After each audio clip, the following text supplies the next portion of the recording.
Narendra මෝදියේදී RCB අසරණ වෙයි. ලකුණු 20 සීමාව පසු කළේ විරාට් කෝලි සහ දෙව්දත් පඩික්කල් පමණයි.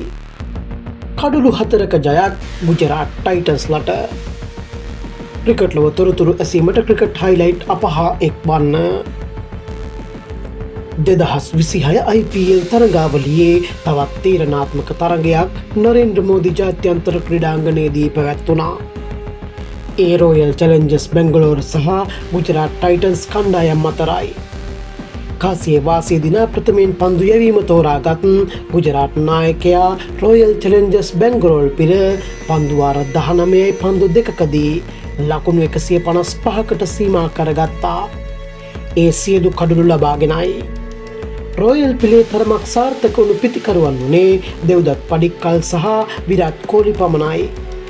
දෙව්දත් ලකුණු 40යි, කෝලි ලකුණු 28යි.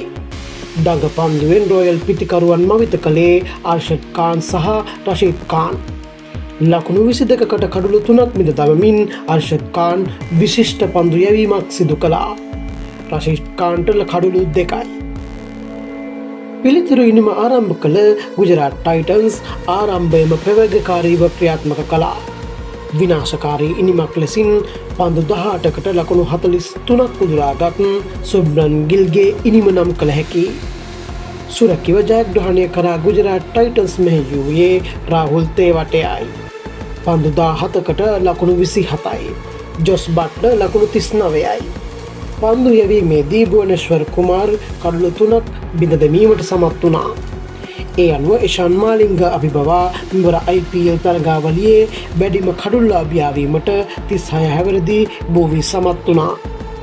පන්දුවාර 15යි පන්දු 5කින් ලකුණු 158ක් ලබාගෙන මෙම තරගය ගුජරාට් ටයිටන්ස් ජයග්‍රහණය කළා. මෙවැනි තොරතුරු දැනගැනීමට ක්‍රිකට් හයිලයිට් අපත් සමග එක්වන්න.